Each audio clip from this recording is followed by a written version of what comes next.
And in case you weren't paying attention, this is not an official Sonic game. No. Oh, really? There's a dedicated website for these types of games? SFGHQ. Oh, is that like Mario Fan Games Galaxy? You'd think a dedicated game to Sonic You think a dedicated site to Sonic games would yield some rather different kind of games. Catch my drift. I'll hand that to you, actually. You really would. Oh my god, I wish you could hear the music in this game.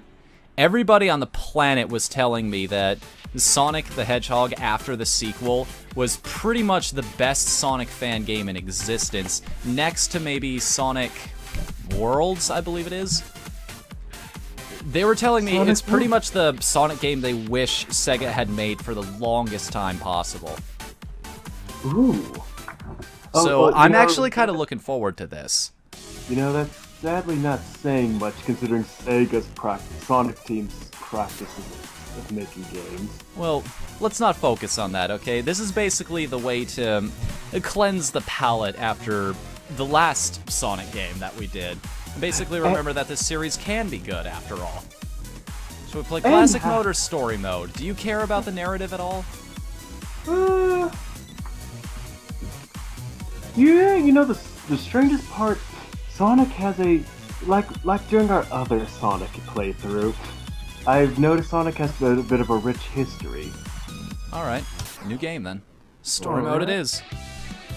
Alright. It also says that we don't have to worry about the special stages in this mode either. We just get the good ending. We don't have to worry about it, which is heartening to say the least. I'm not gonna lie to you, I suck at Sonic. I was never any good at these games. Oh, you don't even know. I suck the worst at Sonic games.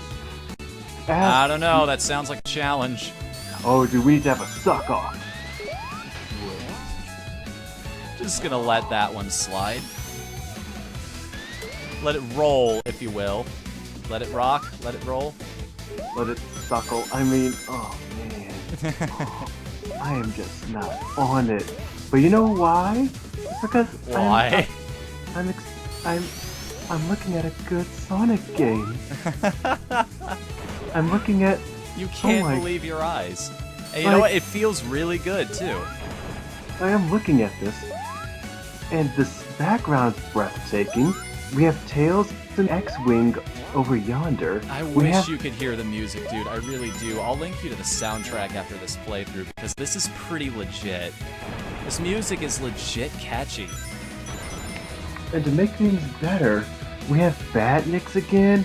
Sonic's just running and jumping. Well, apparently this is supposed to be what happened to Sonic and Tails between Sonic 2 and Sonic 3.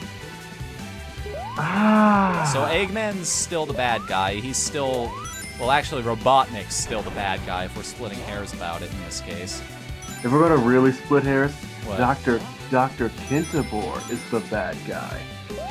Wait a minute, I'm not familiar with that name. Where does that come from? Oh no, you're more familiar with this character than you think. Kintabor is Robotnik backwards.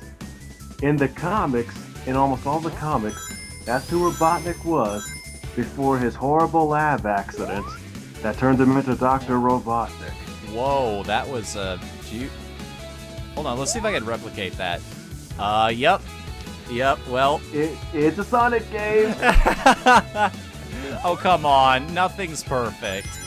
Nothing's perfect. Oh, and I'm pretty sure with the engine he was... You unfortunately come across situations like that sometimes in a game where you've built your entire engine and you realize there's this one small little problem. And you're like, oh, Also, apparently I got 999 rings in that stage. You get 9,900 rings and Batnik ain't one. If you're having robot problems, I feel bad for you, Sonic. You know, I kind of feel bad now because you've actually read the Sonic comics. You were a Genesis kid. Yeah. I was Nintendo, you were Genesis. In another world, we would have been worst enemies. That's the sad part. Yeah, like during the 90s, during the real hype, well, you know, the real hype, the real premiere of these consoles, the birth of these rivalries, well, not really birth so much as the codification of these rivalries. Yeah, if we knew each other back then. Oh, actually, that's the sad part. I never really... Are my eyes deceiving me? Did Robotnik actually create a Badnik that mimics one of Sonic's abilities? Oh, also I got a spike shield, so that's good. Well, if you really want to talk about crazy things Robotnik's done, let's talk about his team up with Dr. Wily. Oh yeah, that comic. Oh, that was a cool idea they had that they kind of saw through to a degree. Basically, Dr. Wily and Dr. Robotnik somehow, dimensions crossed, and they saw, are you being menaced by a blue teenager too? Yeah. Wanna team? Oh wow, that's a Batnik that mimics Sonic. Yeah, that's what I was talking about. It's kind of awesome, but not so much because he just hurt me. Ow! Speaking of getting hurt. But yeah, that's one of the reasons why that comic is so awesome, is because Dr. Wily upgrades at Dr. Robotnik's egg fleet and helps him roboticize all of Sonic's friends. Like, just think about that. That's one of the best things a villain can do. Harness their enemy. So wait a minute, we actually get confirmation of what it would look like if Amy and Tails and Knuckles were all turned into Badniks? Yep. I kind of want to look up the images of this now. Oh, I want to describe some of them, but I can't. I want you to see these. They're really cool designs. And again, it's such a great idea. Oh, that is really awesome. That's kind of interesting because it sort of cancels out your attack. I mean, it doesn't hurt either of you. You just kind of mute each other out. Like, in terms of gameplay, it's like those spiked worms from the lava area, and that you bounce on it in the wrong way, it hurts you. No, it's not that if you bounce on it on the wrong way. It's just, in general, you just kind of cancel each other out. It's an enemy specifically designed to mute one of your abilities, which is kind of badass design-wise. Like, specifically creating an enemy to counter the player. That's something you can only get away with if you're really good, if you really understand what you're trying to do. And in terms of story, it shows what a genius Robotnik is. He's fought Sonic for so long, he's actually done his homework. He's studied all of Sonic's moves. Well, that's what Mecha Sonic was originally supposed to be, or Metal Sonic, if you will. They are two different characters, after all. Yeah, Mecha Sonic was the Mook version, where it was basically a robot version of Sonic that would have some disabilities, and they were powered by little shards of the Chaos Master Emerald. But Metal Sonic was the epitome, the realized creation. Also, I love how he gives music credit to... He gives credit at the beginning of the stage to the person who composed the music. I like that. It's rare that you find... Because I kind of expected that. You have to outsource the music in some cases. Because it's very, very rare that somebody is a one-and-all developer. Like, they can do the music, they can do the art, they can do the coding and whatnot. It's very, very difficult. Not everyone is Zun. Okay, so my eyes weren't deceiving me. Those blocks just turned invisible. Yeah, it's raining in this stage, so every time there's lightning, it reveals where the platforms are. And that is cool. It's a great mechanic, yeah.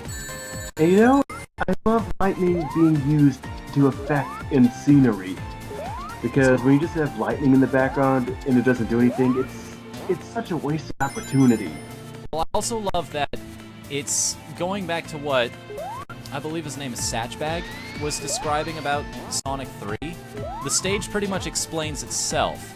Oh, the lightning is making the environment flash. Okay, I get it. I immediately understand what's going on here, which adds to that idea of speed that people love about Sonic. It's like you don't have to waste time trying to figure out what's happening in the stage. You already know. Exactly. Like, Ego Raptor did what's this? Is he sequelitis? Yes. Where he shows how in Mega Man X, and it already gives you, it begets you all these concepts and these ideas you'll be exploring in the game and the story's progression without handhold. Yeah, get the idea of convenience and without how you don't have to hold people's hands in order to do so. And while not everyone can do it perfectly, it's like we said, no game is perfect. But at the same time, it's good when you can get an idea across very quickly. Because, we like things delivered to us quickly. Yeah, especially in a Sonic game.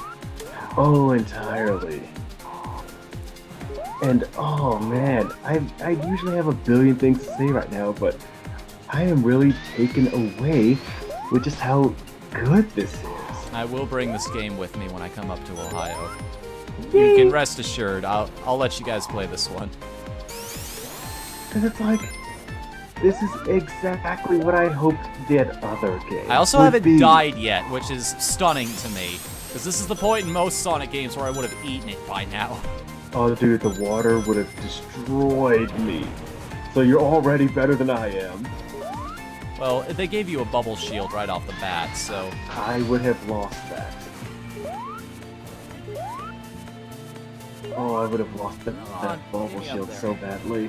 Oh, let's see, okay. But yeah, this is here. What's behind door number 2? More badniks, awesome. Glad I have a chance to lose all my rings right off the bat. This looks like Mobius as Robotnik is making his invasion. Kinda does, actually. It has that very earthen feel to it. I mean, it is a forest, but still, you get what I mean. The whole stage looks very natural. Pixel art is really, really good.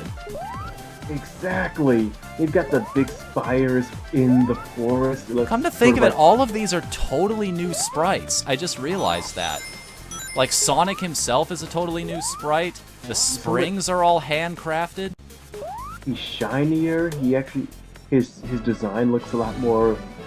It's a lot more caricatured. Like, the gloves are emphasized, the eyes are emphasized, his ears stand out more, his spikes are separated a little bit.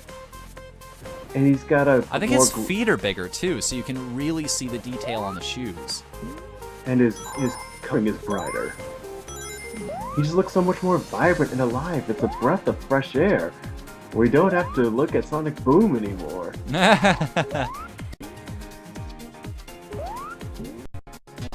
Oh man, those platforms keep... You've been keeping an eye on the timer, right? Yeah, we got 1 minute left. Alright, just making sure. Because that felt like it took a lot longer than that. Which I guess is really good so far. Oh, yes. Also, the stage victory thing, that's actually a remix of the... What is it, Sonic CD stage complete thing?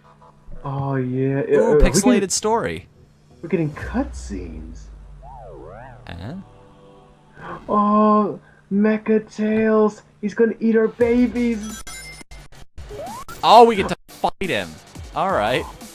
Oh, look at that. I like how his tail is a fan. Oh, I see. Alright, I understand how this works. Oh, I get it. Now I understand. I've gotta... I see. That's an interesting fight. I get it. I totally get it. At the same time. Oh, there's phases to this! Awesome! Oh, Tails for the win! They're fighting in the background, too. See, that is death. That is... Oh my goodness. And you're on an out-of-control spire. Oh, man. Oh, I thought that was a missile at first. Let's just get incredibly epic right off the bat. Both flying on a missile, Super C style. And we're having a running. No, that was Contra 3. Sorry, Super C was something else. Yeah, now I'm really seeing where Freedom Planet got its Sonic influence. Oh, dude, a Sonic and what's her name? Lyrica, Lilac, Lilac, Carol and what's her name? The rabbit dog thing. Yeah, if Sonic and Lilac teamed up. People have been talking about that. I love how one is like the high definition art and one is the sprite. Well, looks like Meccatails is blasting off again. Whoa! Oh shit! Pikachu is getting his revenge today on Sonic. I'm the more beloved Nintendo character. But I'm part of Sega. Oh my god! He just took the Chaos Emeralds from you. And Tails for the win! You idiot! You blew it up! Oh, you maniac! Damn you! Damn him next time on Team Pizza Plays. Smooth.